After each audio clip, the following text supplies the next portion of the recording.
안녕하세요. 커스텀스 위드미 JH 박입니다. 오늘은 밀수입제 차별 규정에 대해서 정리한 내용을 공유 드리려고 하는데요. 네, 그러면 시작해 보도록 하겠습니다. 네, 먼저 목차입니다. 밀수입제라고 들어보셨나요? 밀수입제에 대해서 먼저 설명을 드리기 위해서 먼저 계략적인 부분을 설명드리고, 이제 한국으로 이제 물건을 가지고 왔을 때 세관에 수입 신고를 해야 되겠죠. 그래서 수입 신고 방식에는 어떤 게 있는지 한번 알아볼 거고, 어, 그 다음에 본격적으로 밀수입제에 해당하였을 때 어떠한 절차를 거치게 되는지 세관 단계, 검찰 단계, 법원 단계 이렇게 나누어서 차례대로 설명드리도록 하겠습니다. 먼저 개요입니다. DHL, FedEx, UPS 이런 업체들을 특성업체라고 하거든요. 특성업체를 통해서 이제 수입되는 물품 중에서 물품 가격이 미화 150달러, 미국으로부터 오는 거는 200달러 이하의 물품은 특성업체가 제출하는 통관 목록으로 수입 신고를 가름합니다. 가름한다는 것은 수입 신고를 하지 않는다는 거겠죠. 그래서 목록 통관을 거친 경우에서는 세관에서 이를 정식 수입 신고로 간주하지 않기 때문에 무신고로 봅니다. 목록 통관의 방식으로 수입될 경우에 신고가 들어가는 게 아니기 때문에 관부가세도 납부가 안 되는 거겠죠.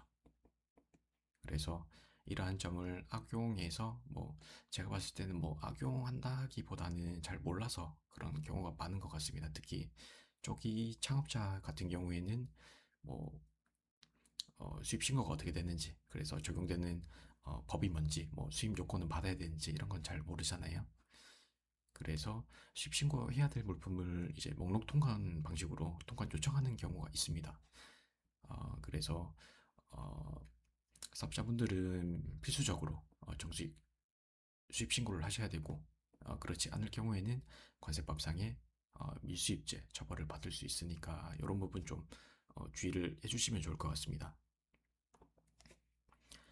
먼저 외국으로부터 물건을 가지고 왔을 때 세관에 수입 신고를 해야 될 텐데 그 방식에는 어떤 게 있는지 한번 알아보겠습니다. 총 나누면은 한 세 가지 정도로 나눌 수 있는데, 첫 번째 일반 수입 신고가 이제 정식 수입 신고입니다. 그래서 요거는 관세사 등을 통해서 세관에 정식 수입 신고서를 제출하는 방식이고요. 간이 신고는 그 수입 신고서 항목을 간소하게 적은 간이 서식으로 신고하는 방식입니다. 그래서 이 두 개는 정식 수입 신고로 보고요. 다만 목록 통관 같은 경우에는 그 신고가 안 들어가는 겁니다. 원래는 이제 관세사가 수입 신고를 해야 되지만 목록 통관의 경우, 특히 이제 150달러 이하인 경우에는 특성업체가 이제 통관 목록을 세관장에게 제출함으로써 신고를 가름하는 그런 방식입니다. 목록 통관의 형식은 그 특수물품 수입 통관 사무 처리에 관한 곳이 별지 4에 나와 있거든요. 그래서 간략하게 보시면은 물품 발송인의 성명, 어떤 인적 정보 이런 게 나와 있죠. 그 다음에 물품을 받는 자의 정보, 인적 정보, 성명, 주소 이런 게 나와 있고요. 그 다음에 어떤 물품을 가지고 오는지 품명, 포장 개수, 중량, 발송국, 수량, HS 코드, 물품 가격 이런 게 나와 있습니다.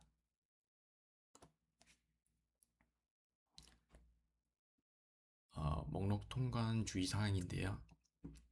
특성 물품 수입 통관 사무 처리에 관한 곳이 제 구조에 보시면은 특성 물품에 대한 통관 절차를 나열하고 있는데요.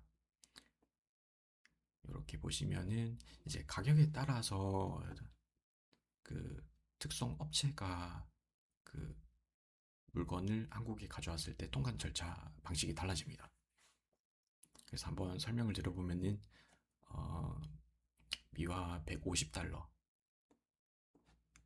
미국으로부터 이제 오는 거는 200달러겠죠. 이하에 해당하는 물품은 목록 통관 방식으로 통관 절차가 진행이 되고요. 그 다음에 150달러 넘는, 그리고 150달러를 초과하고 미화 2000달러 이하의 물품은 간이 신고 방식으로 통관 절차가 진행됩니다. 그리고 2000달러를 초과하게 되면은 이제 일반 수입 신고, 정식 수입 신고겠죠. 로 수입 신고를 해야 합니다. 그래서 가격에 따라서 이렇게 수입 신고 방식이 달라지는데, 특히 이제 우리가 알아볼 거는 이제 제구조 1항 1호 요겁니다. 그래서 요거를 조금 조건을 풀어보면은 이제 자가 사용 물품이어야 되고, 물품 가격이 미화 150달러, 미국에서 오는 거는 미화 200달러면은 이제 그 목록 통관 방식으로 물건이 들어오게 되거든요. 그래서 여기 150달러, 200달러의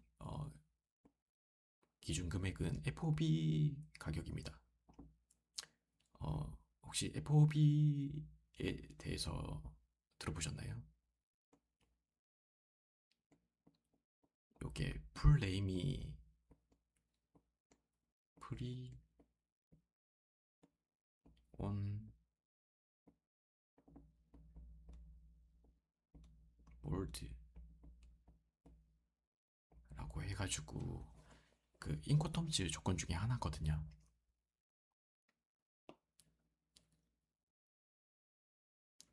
그래서 발송 국가에서 발생한, 그러니까 뭐 배에 싣거나 비행기에 실었을 때까지의 가격, 그러니까 발송 국가에서 발생하는 모든 금액에 대해서 이렇게 뭐 150달러랑 200달러를 산출하는 기준이 되겠습니다. 그래서 그 발송 국가에서 배나 비행기에 싣고 나서 그 다음에 한국으로 오잖아요. 요 가격은 포함되지 않습니다. 발송 국가 내에서 발생한 어떤 세금이나 내로분이 보험료 요까지만 이제 산출되는 그런 구조라고 보시면 됩니다. 다만 이제 자가사용 물품이고 물품 가격 150달러 이하더라도 그 일반 수입 신고를 진행해야 되는 건이 있거든요. 요거는 목록 통관 배제 대상 물품에 해당할 경우에는 일반 수입 신고로 진행을 하셔야 됩니다. 그리고 이제 요 맨 위에서 이제 자가사용 물품이랑 이제 요런 기준 금액은 동시 조건이거든요. 그래서 자가사용 물품이라고 하면은 요거는 이제 판매용이 아니라 개인이 이제 일상생활에서 그냥 사용하는 그런 물품을 자가사용 물품이라고 합니다. 어, 그래서 우리 같은 이제 사업자들은 이제 판매용으로 물품을 가지고 오는 거잖아요. 그래서 어, 물건을 판매할 목적으로 수입하시는 사업자분들은 반드시 일반 수입 신고로 진행을 하셔야 되고, 그 해외 배대지에 이제 한국 수입하기 전에 사업자 통관으로 정식 수입 신고를 해달라고 미리 요청을 하셔야 됩니다. 목록 통관 배제 대상 물품인데요. 자가사용 물품, 그리고 기준 금액 미화 150달러 이하더라도 이런 물품에 해당하면은 일반 수입 신고로 진행을 하셔야 되는데요. 전체적으로 보시면은 뭐 먹는 거, 이제 피부에 바르는 거, 뭐 지식재산권 위반 의심 물품, 뭐 야생동물 관련 물품, 농림축수산물 검역 대상 물품 이렇게 되어 있죠. 보통 그 요건을 받아야 되는 게 좀 많이 있습니다. 어, 행정기관은 그 국민의 뭐 안전을 보호할 책임이 있잖아요. 그래서 이러한 목록 통관 대상에 해당하더라도 이러한 물품을 가져오게 되면은 수입 신고를 해가지고 우리가 수입할 수 있는지 한번 검토를 해보겠다. 약간 그렇게 보시면 됩니다.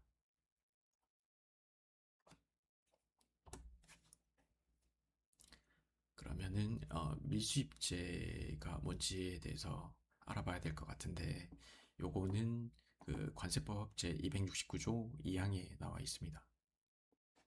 밀수입제란 이제 수입 신고를 하지 않고 수입하거나, 그 다음에 수입 신고는 하였으나 수입 물품과 다른 물품으로 위장 신고를 한 겁니다.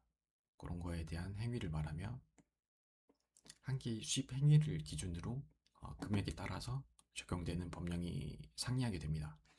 그래서 만약에 물품 원가가 2억 원 이상이라면은 이제 관세법이 적용되는 게 아니라 특정 범죄 가중처벌법이 적용되거든요.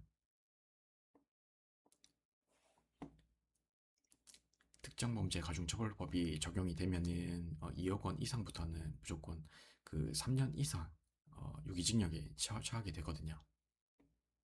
그래서 여기 상당히 무서운 법입니다. 특히나 징역형이랑 벌금형이 필요적으로 병가되기 때문에 벌금형만 이제 부과되는 게 아니라 징역형도 같이 병가가 된다는 점 참고 부탁드리겠습니다. 반면에 2억 원 미만이라면 관세법이 적용이 되고요. 이때는 5년 이하의 징역 또는 관세액의 10배와 물품 원가 중 높은 금액 이하에 상당하는 벌금에 처하고, 다만 특가법이랑 비교를 해봤을 때 관세법 같은 경우에는 징역형 또는 벌금형이 선택적으로 부과됩니다. 그래서 같이 부과가 될 수도 있고요. 아니면 이제 하나만 부과가 될 수도 있습니다. 요거는 그 판사의 재량에 따라서 달라집니다. 요게 관련 법령이거든요. 그래서 관세법 269조 2항 요 부분이 밀수입죄에 해당이 되고, 요 부분을 보시면은 5년 이하의 징역 또는 관세액의 10배와 물품 원가 중 높은 금액 이하에 상당하는 벌금에 처한다 라고 해서 또는 이라고 되어 있잖아요. 그래서 요 부분이 이제 선택적으로 병가가 된다 라고 보시면 되고, 그 특가법 제 6조 이렇게 보시면은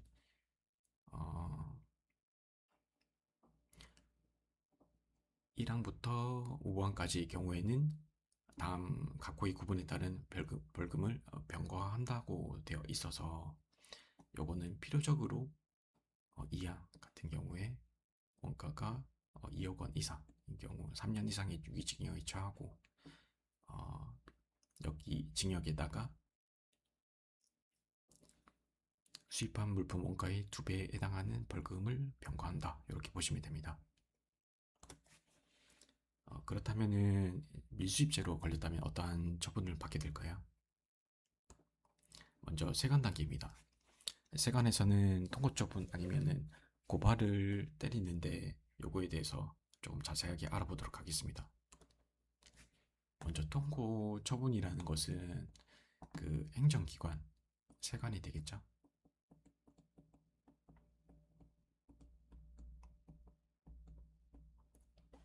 세관이 일정한 범죄에 대해서 조사를 하고, 그 조사 결과 범죄에 대한 확증을 얻었을 때는 그 이유를 명시하고 벌금에 상당하는 금액, 월수에 해당하는 물품 또는 추징금에 해당하는 금액을 납부할 것을 통고하는 행정처분입니다. 통고처분은 관세법을 처벌하는 조치이지만 행정처분이며 사법기관의 재판이 아니므로 형벌 그 자체를 과하는 것은 아닙니다. 그래서 뭐 세관장이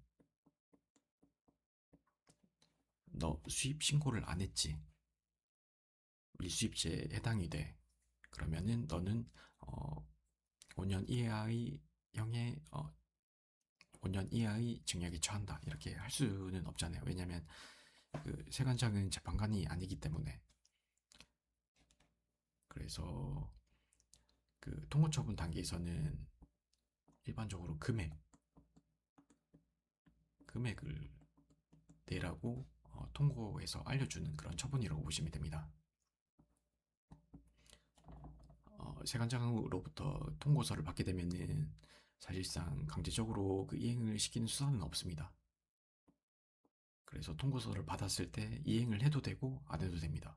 다만 불이행했을 때는 그 세관장이 검사에게 고발장을 인계해가지고 검찰 단계를 거쳐서 이제 형사재판이 진행이 되거든요. 특히나 이제 통고처분 같은 경우에는 이 신청이나 심사청구 등 불복 청구가 불가능합니다. 어, 왜냐면은 그 여기 통고처분이라고 되어 있는데 관세법상 통고처분은 처분의 대상에 해당하지 않습니다. 요거 관련 그 근거 규정으로는 관세법 119조에 나와 있거든요. 그 처분을 받은 자가 불복 청구를 하는 거는 이제 그 처분이 뭐 부당하거나 아니면은 위협하거나 뭐 또는 필요한 처분을 받지 못했을 경우에 그런 불복 청구가 가능한데 이렇게 밀수입죄로 처벌되어서 이제 통고 처분을 하는 경우에는 뭐 이게 위법하거나 부당한 처분이라고 보지 않기 때문에 불복 청구가 불가능하고요. 다만 내가 봤을 때 이거는 좀 부당하다라고 하면은 세관장에게 그 잘잘못을 따질 수 없습니다. 그러면 어떻게 해야 되느냐? 요거는 그 형사재판으로 넘어가서 어, 그 잘잘못을 따져야 됩니다. 밀수입죄의 경우에는 그 물품원가 5천만 원을 기준으로 세관에서 통고 처분을 할지 아니면 바로 고발을 할지 그렇게 결정을 하는데 먼저 물품원가 5천만 원 미만이라면 세관에서 통고 처분을 내리게 됩니다. 사실 통고 처분 전에 그 세관에서 그 조사를 하거든요. 여기 밑에 보시면은 통고 처분의 경우에는 관세청장이나 세관장은 관세법을 조사한 결과라고 되어 있잖아요. 그래서 조사를 먼저 합니다. 이 사람이 그 밀수입죄에 해당하는지 안 하는지를 이제 먼저 조사를 하게 되는데 원래는 경찰이 이제 그 어떤 그 강제 수사나 뭐 어떻게 뭐 피의자를 체포하거나 뭐 그런 거를 담당하잖아요. 하지만 이런 그 외국에서 물품을 가지고 오는 경우 특히 이제 수입했을 때는 경찰보다는 그 세관 공무원이 어떤 수입에 대한 그런 자료도 있고 뭐 송금 증빙이라든지 그런 빅데이터를 더 많이 가지고 있기 때문에 조사과에 담당하는 세관 공무원이 이런 조사를 진행을 합니다.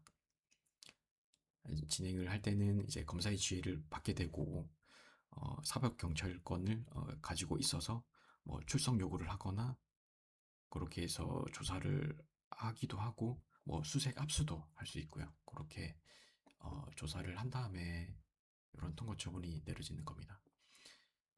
통고 처분을 할 때는 이제 통고서를 작성해야 되고요.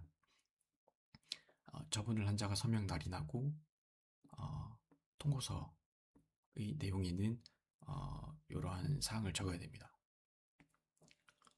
처분을 받을 자의 뭐 성명 나이 이런 인적 정보, 그 다음에 벌금에 상당한 금액, 몰수에 해당하는 물품, 그 다음에 추징금에 상당한 금액, 그리고 범죄 사실이나 적용 법조문, 이행 장소, 통고 처분 연원일,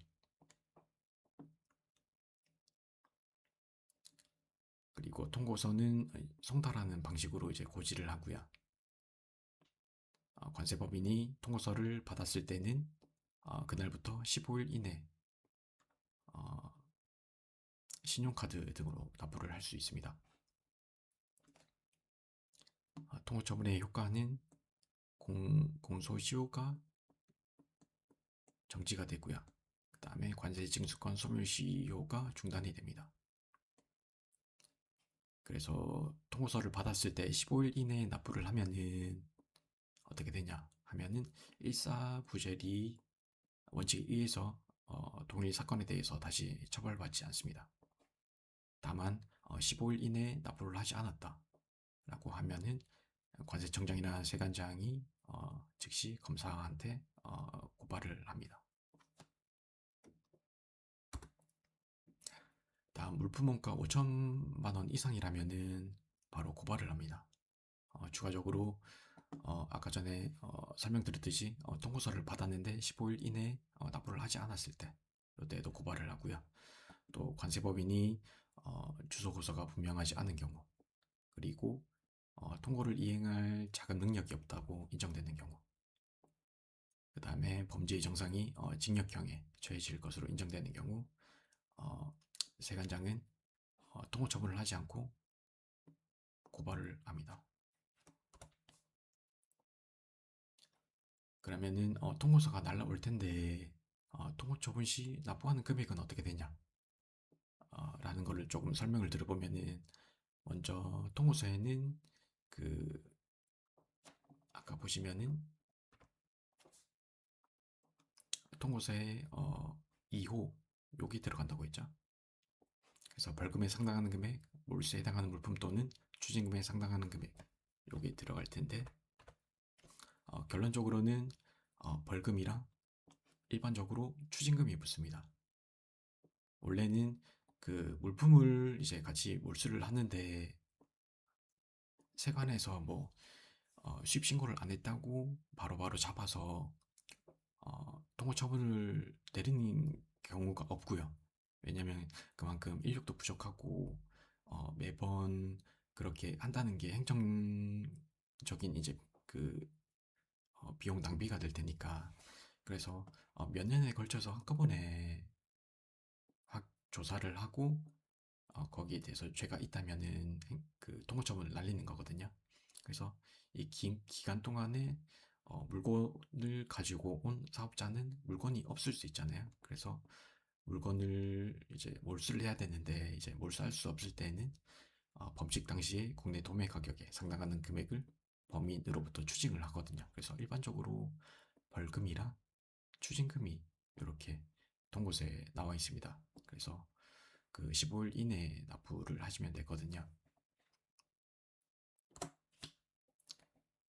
그래서 벌금에 상당하는 금액, 벌금은 얼마를 내느냐 라고 하면은, 요거는 관세법 시행령 제270조의 2랑 관세범의 고발 및 통고 처분에 관한 것이 별표 2에 나와 있습니다. 그래서 요 두 개를 정리하면은 벌금을 얼마를 내야 될 것인지 알 수 있거든요. 그래서 해당 벌금 최고액이란 관세액의 10배와 물품 원가 중 높은 금액 이하에 상당하는 벌금이 되겠고요. 이런 벌금 최고액에 대해서 30%를 곱합니다. 거기서 플러스 마이너스 가중치를 부여하거든요. 이런 가중치는 여기에 나와 있습니다. 그래서 최대 50% 한도 내에서 가중치를 부여를 하고요. 그리고 추징금이 적용되는 경우에는 이미 판매가 완료되었기 때문에 몰수할 수 없고, 법칙 당시 국내 도매 가격에 상당하는 금액을 범인으로부터 추징을 하게 되는데, 국내 도매 가격에 상당하는 금액의 자료는 휴대품 등이 과세 가격이 적용되는 시가 역산율을 적용을 하는데, 요거는 관세평가 운영에 관한 것이 별표 3과 4에 규정되어 있습니다. 그래서 요런 추징금을 산정할 때 요런 자료를 씁니다. 제가 별표 3의 자료를 가지고 왔는데요. 별표 3의 표는 종합세 물품으로 개별 서비스 기준 가격이 없고 국내 도매 가격에 부가가치세가 포함되어 있는 경우의 시가 역산율표입니다. 그렇다면은 이제 그 벌금이랑 추징금이 있을 텐데, 통고 처분 시 납부하는 금액에 대해서 조금 예시를 들어서 설명을 드리겠습니다. 먼저 의류를 가지고 왔고, 요거에 대한 과세 가격은 천만 원이라고 가정을 해보겠습니다. 관세율은 8%, 부가가치세율은 10%, 그리고 위반 일수는 100일이라고 가정을 해보겠습니다. 먼저 기초정보부터 보시면은 물품 원가가 1000만 원이죠.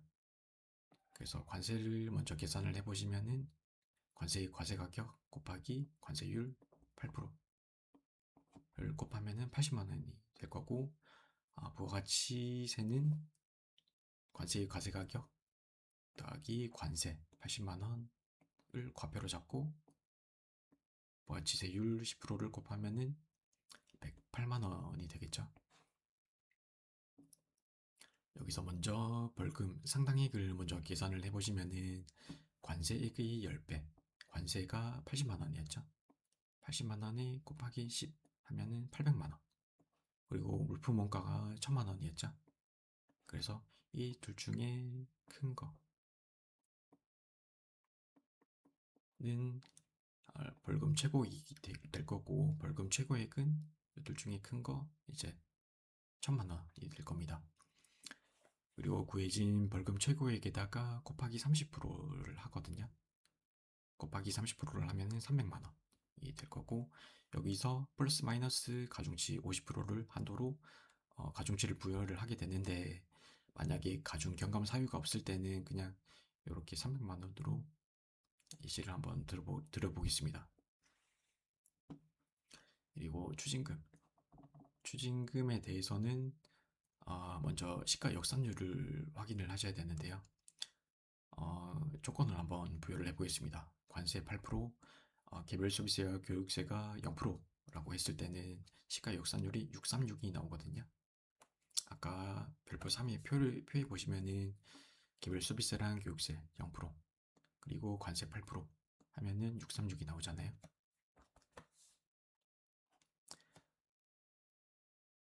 이제 시가 역산율을 적용을 해야 되는데, 시가 역산율은 그 과세 가격으로부터 기초해서 산출이 되거든요. 그래서 우리가 물품 원가가 1000만 원이었고, 시가 역산율에 1000을 나눠주면은 0.636, 요거를 나눠주면은 1572만 3270원이 됩니다. 그래서 요 두 개를 합한 금액을 통고서에 이렇게 내세요라고, 어떤 밀집제 걸렸죠? 요 금액 납부하세요라고 이제 알려주는 게 통고서입니다. 사실상 통고서뿐만 아니라 통고서에 나와 있는 그런 벌금이나 추징금뿐만이 아니라 추가적으로 또 납부를 해야 될 게 있는데요. 그거는 그 미납세, 쉽신고를 안 했으니까 납부를 해야 되겠죠. 그 다음에 쉽신고를 안 한 데에 대한 제재로서 가산세 부분도 있습니다.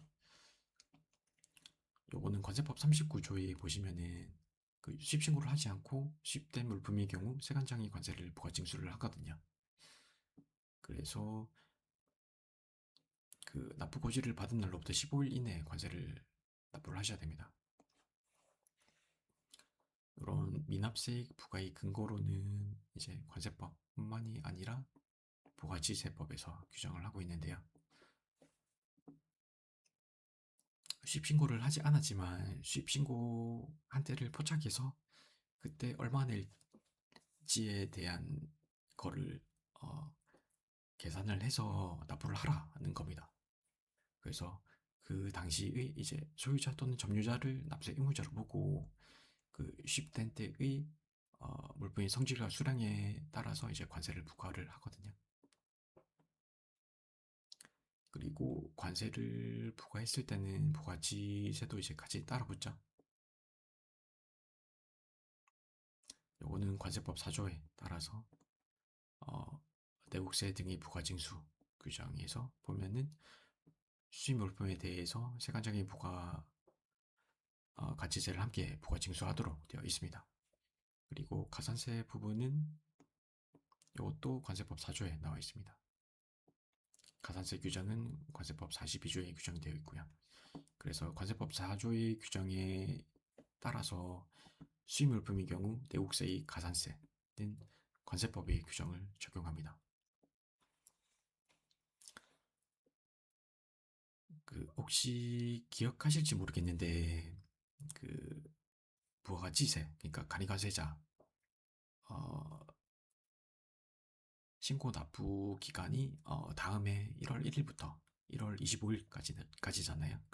그때 신고를 하지 않았을 때는 부가가치세법에 근거 규정이 없고 모법인 국세 기본법을 따라야 한다고 했잖아요. 근데 그거랑 이거는 다릅니다. 혹시 기억하실지 모르겠는데 수입하는 물품에 대해서는 이제 내국세, 가산세는 관세법 규정을 적용합니다. 그래서 그게 조금 다르다는 점 좀 인지하시면 좋을 것 같습니다. 그래서 이런 미수입제의 경우에는 가산세가 얼마 붙느냐 하면은 무신고 가산세에 대해서는 해당 관세액이 60%, 그 다음에 납부지연 가산세는 해당 관세액의 경과 일수만큼 붙습니다. 1일당 0.022%가 곱해지는 그런 구조입니다. 그렇다면 미납세액이랑 가산세는 얼마나 납부해야 되는지 한번 예를 들어서 설명드리겠습니다. 먼저 미납세액인데요. 미납관세, 미납부가치세 먼저 한번 구해보겠습니다. 물품 원가가 1,000만원이었고 관세율이 8%면은 80만원이 되겠죠. 그리고 미납부가치세는 먼저 과표를 구해보시면은 물품 원가 1,000만원, 그 다음에 관세 80만원 하면은 과표가 1,080만원이 됩니다. 그리고 요거를 과표로 잡고 곱하기 10 하면은 부가가치세액이 나오겠죠. 요거는 108만원이 됩니다. 다음에 가산세. 관세 가산세는 이제 두 개로 나눠진다고 했죠. 그래서 관세액이 80만원이었고 60% 곱하면은 48만원이 될 거고 납부지연 가산세는 위반 일수가 100일이었죠. 그래서 곱하기 100일 그 다음에 0.022% 하면은 17,600원이 되어서 무신고 가산세랑 납부지연 가산세를 합치면은 49만 7,600원이 됩니다. 그리고 부가가치세 가산세 같은 경우에는 무신고 가산세는 똑같이 60% 곱하면은 64만 8천원이 되고요. 납부지연 가산세는 위반 일수 100일 그리고 1일당 0.022%를 곱하면은 23,760원이 됩니다. 그래서 이 두 개를 더하면은 67만 1,760원이 됩니다. 결론적으로 이제 통고처분, 밀수입제에 해당해서 통고처분을 할 때 총 납부해야 되는 금액은 약 2,100만원 정도 됩니다. 물품 원가 1,000만원짜리 가져와가지고 이렇게 수입 신고를 안 했을 때 거의 2배 정도 붙죠. 어떻게 따지면은. 근데 이거는 하나의 예시뿐이라서 대표님이 어떠한 물품을 가지고 오는지 또 관세율이 얼마인지 그리고 위반 일수가 얼마인지에 따라서 천차만별로 좀 달라질 수 있습니다. 그래서 요거는 케이스 바이 케이스로 이해를 해주시면 되겠습니다. 다음에 검찰 단계로 넘어가면은 검사가 해당 사건을 기소를 할지 말지를 결정하게 되는데요.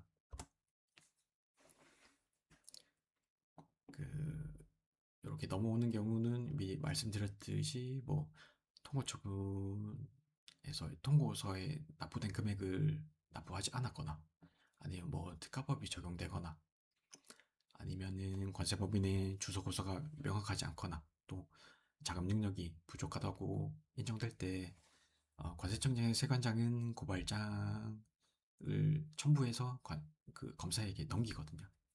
그럴 때 검사한테 이 사건이 넘어온다고 보시면 됩니다. 넘어오면은 이제 검사가 기소 여부를 결정하게 되는데 총 4가지가 있습니다. 불기소 처분, 기소유예, 약식기소, 정식기소. 그래서 요 2개 불기소 처분이랑 기소유예는 기소를 하지 않는 거고요. 약식 기소랑 정식 기소는 기소를 하는 겁니다.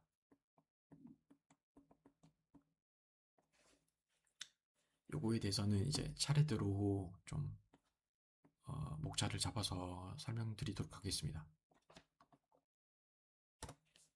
먼저 불기소 처분입니다. 요거는 검사가 사건을 재판에 회부하지 않는 모든 처분을 말합니다. 범죄에 혐의가 없다고 판단되는 혐의 없음, 죄가 없다고 판단되는 거겠죠. 그리고 공소 시효가 지났거나 피의자가 사망한 경우, 그때는 공소권 없음. 이때는 어떤 절차적인 하자겠죠. 그리고 증거가 부족한 경우에 기소를 안 합니다. 요거는 기소를 하지 않기 때문에 적과가 남지도 않고 사건이 그 상태에서 종결이 됩니다. 근거 규정은 형사소송법 제 249조 아니면은 325조에서 327조에 나와 있고요. 또 관세법에는 284조에 나와 있습니다. 그래서 관세법 284조에 보시면은 이제 관세청장이나 세관장이 고발이 없으면은 검사가 공소를 제기할 수 없다라고 되어 있기 때문에 고발장이 첨부가 되어 있어야 되고요. 고발장이 없다면은 절차적인 하자 때문에 기소를 하지 못합니다. 그리고 공소 시효가 지났거나 이것도 절차적 하자겠죠. 그리고 피고 사건이 범죄가 되지 않거나 범죄 사실이 증명이 없는 때 그냥 죄가 없다고 인정되는 경우에는 이럴 때도 불기소 처분을 내립니다. 그 다음에 기소유예입니다. 요거는 범죄 혐의는 인정되지만 그 형법 제 51조에 따라서 여러 가지를 고려를 해보는 겁니다. 피의자의 연령, 지능, 성행, 범행의 동기, 수단과 결과, 범행 후의 정황 이런 거를 종합적으로 이제 고려를 해서 검사가 공소를 제기하지 않는 처분이거든요. 특히 초범이거나 피해가 경미하거나 깊이 반성할 때 주로 기소유예가 내려집니다. 재판은 받지 않고 전과가 남지 않는데 그 경력 자료는 일정 기간 동안에 기록이 남습니다. 그리고 아무런 처벌을 받지 않기 때문에 벌금은 물론 추징금도 당연히 면제됩니다. 근데 중요한 점은 그 세관 단계에서 보시면은 그 벌금이랑 추징금이 매겨진다고 했지 않습니까? 그렇지만 그거는 이제 없어지지만 반면에 남아있는 건 뭐죠? 미납세액이랑 가산세 부분입니다. 요거는 납부를 하셔야 됩니다. 다음 약식 기소입니다. 요거는 검사가 이 사건은 감옥에 갈 정도는 아니고 벌금형이 적당하다라고 판단해서 법원에 서면으로 심리를 하는 겁니다. 피고인이 직접 법정에 출석할 필요가 없어가지고 절차가 좀 간소화하는 그런 제도입니다. 법원이 이제 이를 받아들여서 약식 명령이 내려지면은 벌금형이 부과되고요. 요거는 전과가 남습니다. 만약에 피고인이 억울하다면은 7일 이내에 정식 재판도 청구를 할 수 있습니다. 근거 법령으로는 형사소송법 제3장에 나와 있거든요. 그 다음에 검사가 정식으로 기소를 하는 건입니다. 이거는 미수 금액이 크거나 아니면 재범이거나 죄질이 나쁜 경우에 주로 이제 정식 기소가 되고요. 피고인은 법정에 출석해서 판사의 판결을 받아야 됩니다. 징역형이나 거액의 벌금형이 선고될 가능성이 상당히 높습니다. 근거 법령은 형사소송법 제246조, 254조에 나와 있고요. 그래서 검사가 그 공소장을 관할 법원에 제출을 하고요. 요 공소장에는 이제 피고인이 성명이나 그런 그 인적사항, 그 다음에 어떤 죄를 지었는지, 공소 사실, 그리고 적용 법조문에 대해서 기재가 되어 있습니다. 그래서 검사가 기소를 할지 말지 결정을 하게 됐는데, 요거를 조금 비교를 해보면은 어, 재판 진행 여부에 대해서는 요 두 개에 대해서는 재판을 진행하지 않고요.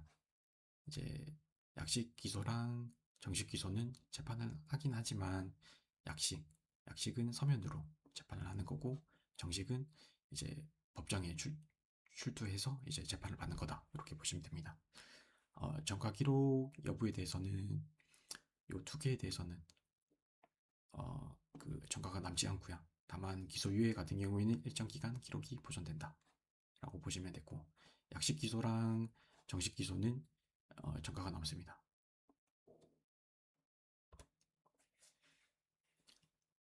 다음에 그 법원으로 이제 사건이 넘어갈 텐데, 법원에서는 이제 선고 아니면 집행을 하거든요. 요거에 대해서 알아보도록 하겠습니다. 검사의 공소장이 그 법원에 제출되면은 피고인 앞으로 공소장이 날라오고요. 그 다음에 어, 언제 나와라라고 이제 그 피고인 소환장을 보냅니다. 그래서 이어서 재판이 진행됩니다. 그 여기서 이제 선고 아니면은 집행을 한다고 했잖아요. 그래서 선고유예가 내려질 수도 있습니다. 요거는 그 범죄가 아주 가벼운 경우, 그리고 형이 선고 자체를 미뤄두는 것입니다. 요 선고유예의 요건 같은 경우에는 1년 이하의 징역, 금고, 자격정지, 벌금형을 선고할 경우에만 가능하고요. 요거는 그 유예를 받은 날로부터 2년이 지나면 면소한 것으로 간주하고요. 즉, 그 형을 선고받지 않은 것과 동일한 효과를 냅니다. 근거 법령은 형법 제3절에 나와 있는데, 그 61조에 보시면은 그 형이 선고유예를 받은 자가 유예 기간 중 그 자격정지 이상의 형에 처한 판결이 확정되거나 자격정지 이상의 형에 처한 전과가 발견된 때에는 그 유예했던 형을 이제 다시 선고를 해버립니다.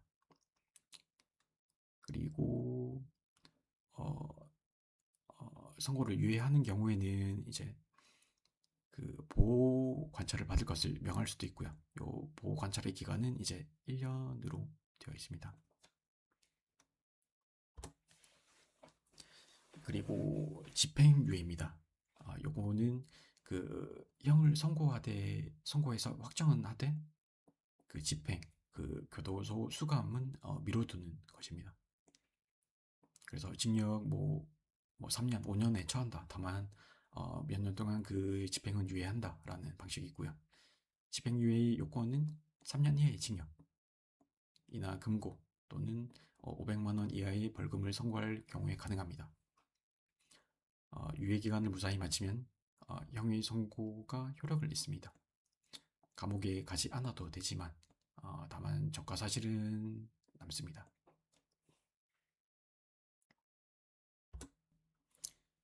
마지막으로 실형 선고입니다.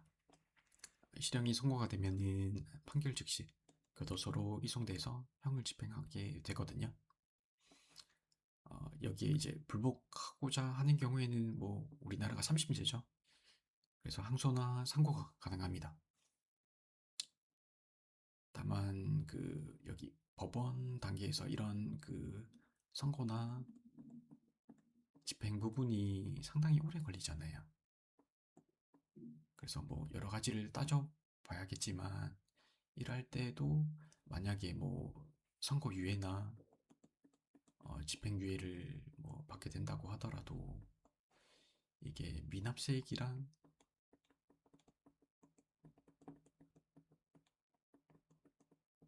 가산세는 이제 납부를 해야 되거든요. 그래서 뭐 이런 걸로 이제 뭐 죄가 뭐 없어질 수도 있고 뭐 유예를 받거나 하면은 뭐 그렇게 될 수도 있긴 한데, 가산세 부분이 이제 이게 그 경과 일수만큼 계속 가산이 되거든요.